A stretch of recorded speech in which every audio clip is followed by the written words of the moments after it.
Hello there, welcome back to the YouTube channel. And we're going over, we're heading over today to look at some of the Assassin's Creed cards, and this is the first one that caught my eye. I have a bit of a thing for Naya decks, I always have done.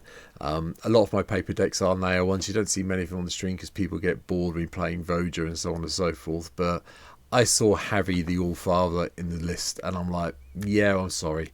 This is just me all over. So, Havi, 3 red, white and green for 6/6, God Warrior. As indestructible as long as we've got 4 more historic cards in our graveyard. So, artifacts, legendaries and sagas. And then Sage Project. Whenever Havi or another legendary creature you control dies, return target legendary creature card with lesser mana value from your graveyard to the battlefield, tapped. Okay, so I've got a Naya deck that wants to play around with the graveyard, but only with legendary creatures. There was only one way I could go with this deck, and that was to go full on legendary creatures with some support spells, and that is what I've done with this. So this, as I say, is an Assassin's Creed card. It is a starting point. I don't know if this is going to be the best build of it yet, but this is where I'm going to be playing it as soon as I can pick up Havi and one of the other cards I'll talk about in a minute. So this is what today's deck looked like. Please hit the subscribe button because 441 of you have. Still like to get to 500 by the end of the year, so if you've not been here before and this is your first time, please hit subscribe, go back, watch some of my old videos, leave me some comments, I do respond. But now, the deck. Now, I'm going to just point out, it's $521 and 132 tickets at the moment. There are reasons for that, and I'll come to them, so you can move some of the cards out if you want to. But I think Havi should need these in there, so bear with me for this one. Start at the beginning. 38 creatures. We have a variety of mana values, and I will admit the 4 drops are quite heavy. But we'll start at the beginning. So Yoshimaru gets bigger when we play legendary creatures.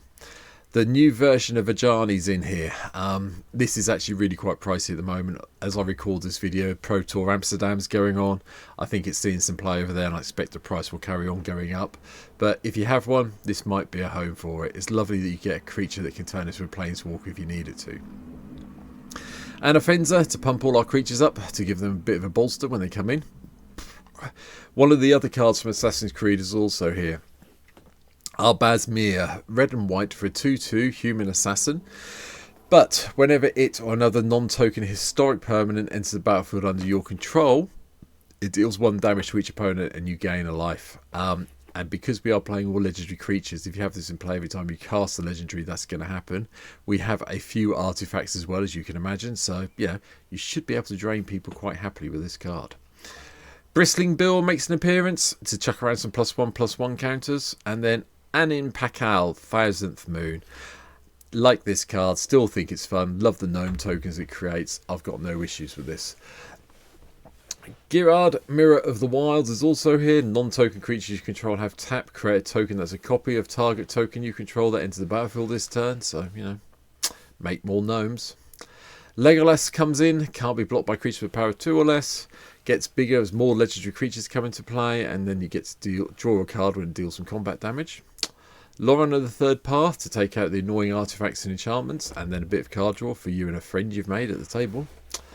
Mael, look at the top 5 cards for 6 mana, and then put a creature card with power 5 or greater from among them onto play. Yeah, we can do that. Minsk, Beloved Ranger, makes an appearance as well, so we get Boo the hamster. Selvala, Heart of the Wilds.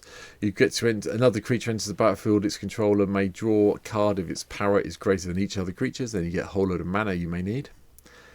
Anzrag, the Quake Mole. I just love this one for Murders of Karloff mana. Untap each creature you control. Give yourself an additional combat step if it's blocked. And then you can pay 2 green, 2 red and 3 mana to make sure it does get blocked. Aragon, Hornburg Hero. Attacking creatures you control have first strike and renown. So when they deal damage, you get to put a +1/+1 counter on them. And whenever a renowned creature you control deals combat damage to a player, double the number of +1/+1 counters on it. Never did Aragon as a standalone deck, so that's why it's here. Attila, Planini, Nest Tender. You might as well get the eggs out so you can get some creatures into play when they die. Benny Brax gives you a way of getting a bit of extra value from having tokens created. Captain Sisse is a no-brainer. Go and find a legend or legendary card, reveal that card and put it in your hand, then shuffle your library. Makes complete sense in this deck. Goreclaw, Terror of Kal Sisme. Means all our creature spells for power 4 or greater cost 2 less. And whenever you attack, each creature you control with power 4 or greater gets +1/+1 and gains trampled at the end of turn.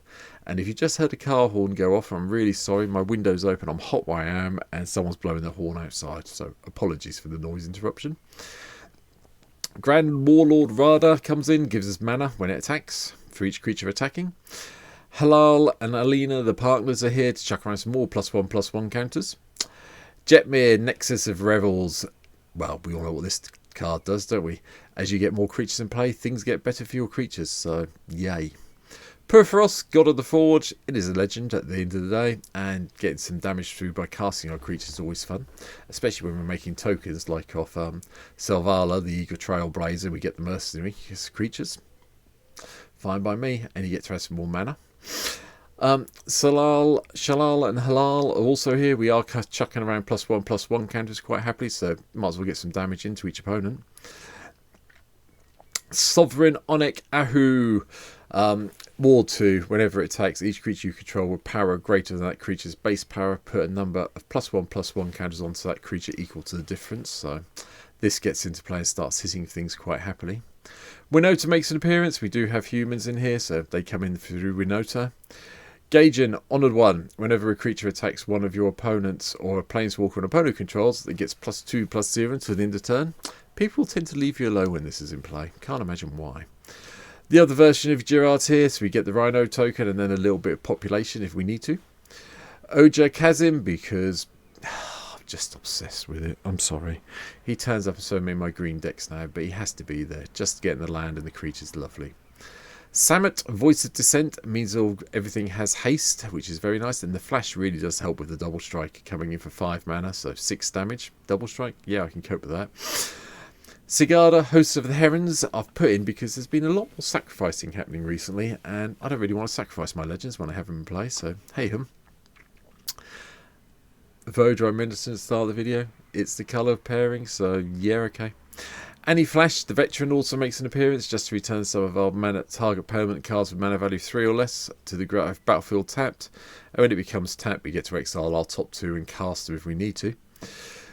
Arwen and Aragon and Arwen Wed, I just like because it enters the battlefield or attacks. Put a +1/+1 counter on each other creature you control, and then you gain 1 life for each other creature you control. Okay, really nice little combo if you've got Shali and Halal in play. Very nice. Kodoma of the East Tree, just to make sure we can get extra permanents into play. Ojar, Tak, Deepest Foundation. We are creating creature tokens with some of the cards, so it made sense to have this here. Fapine, Boss's Confident, is also made onto Magic Online now, and I decided I wanted to play it, so it's here. The parlay. Beginning of combat, on your turn, each player reveals the top card of their library. Each land gives you a 1/1 white-green creature citizen, and then creatures you control get +1/+1 until the end of turn for each non-land card reveals this way. Then each player draws a card. Nice way to build an army, nice way to get some pumping on the go. Torsten, the founder of Benalia, is also here. When it enters battlefield, reveal the top 7 cards of your library, creatures and lands into your hand, the rest of the bottom library in any order. And then when it dies, 7/1/1 white soldier creature tokens. Thank you very much. I had a slot left. I wanted a planeswalker, so since we had Minsk in here already, I decided to go with Minsk and Boo, the Timeless Heroes. Yeah. Put 3 +1/+1 counters on up to 1 target creature with trample or haste. Okay, so you're going to put 1 Minsk on Boo a lot of the time, aren't you? And then sack Boo next turn to get another card. So, yeah, fair enough. Spells, not too many. They're mainly removal, I'll be honest. We do have some ramp, but Condemn, Path to Exile, a start of our removal suite. Farseek is here for some land search. Heroic Intervention keeps everything alive. Lightning Helix to kill something and gain something. Nature's Law, Rampant Growth, 3 visits, more ramp. Chaos Warp to deal with something that's annoying us. I haven't played Genesis Wave in a green deck of mine for a long time, so it's here today. Take it out if you don't want to risk it, but it's Genesis Wave. Why would you not want to play it? Jessica's Will and Akroma's Will both make an appearance. This one for the mana, this one for the protection. Wind basically cast this if you've got your command. If you've got Havi out, you will win the game there and then 9 times out of 10. Chain Reaction and Blasphemous Act give us a bit more board control if we need it. And then 2 things that I do like playing occasionally. Genesis Storm. You want to hold it in your hand till you've cast Havi a couple of times maybe, then go for it. And then Majestic Genesis, we get to reveal the top 6 cards of our library, and you put any number of permanent cards from among them onto the battlefield, and the rest go on the bottom of our library. 8 mana is a lot. Yes, it's better the bigger the commander you have in the command zone, but 6 is pretty good, especially if they cost a lot. Not too much artifacts. Jeweled Lotus you can drop out if you need to. That's just here because it's kind of hard to get Havi into play otherwise. He's quite an expensive god, so made sense to have the ramp in. Then Soul Ring, Arcane Signet, and for a bit of a change, the Ancient Corcopia. Whenever you cast a spell that's 1 or more colours, you gain 1 life for each of that spell's colours. Do so only once a turn, then it taps for mana of any colour. Tribute to the World Trees here, just to make sure that our big creatures come in, our creatures with power of 3 or less come in with some +1/+1 counters, will give us some card draw. Defense of the Heart, because I fancy playing it, and we're probably going to be a long time casting some of our creatures. This might give us a way to get some of them into play quicker. And all will be 1, because we are chucking around +1/+1 counters. Having this here seemed like a bit of fun at the end of the day. Lands wides, red, white and green lands all the way through. I am playing the Abraded Bluffs and the other one that pings someone when they come into play. We've got a few search lands in here. We've got the Bountiful Promenade, Command Tower, the usual selection. Gavany Townships here as well, just to chuck around the +1/+1 counters. Jetmir's Garden, Jungle Shrine, yeah, the expensive one and the cheap one. Do exactly the same thing apart from this doesn't cycle and this can be searched and cycled, so yeah, okay. Beyond that, nothing really. Reliquary Towers here and Temple of the False Gods here, along with all the other things you would expect to see. 4 mountains, 4 plains, 5 forests. That's it. That's my take on Havi. I have to say, I was one of the dubious people about Assassin's Creed. Now I've seen the set, I'm more than happy that Assassin's Creed has made it to Magic Online. I'm very much traditional, I like fantasy stuff. I don't really like it. Doctor Who was fine, the 40k stuff's fine. Don't mind that so much. Wasn't particularly impressed with The Walking Dead, but Assassin's Creed, it kind of fits in. So I've got more time for that one. And, I do like playing Legends, and I do like playing green, red and white, so this was the perfect one for me. Leave a comment down below if you think there's something I've left out. If you can, subscribe, as I said at the start. I really appreciate it if you can.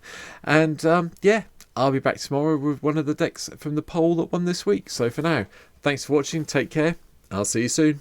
Bye.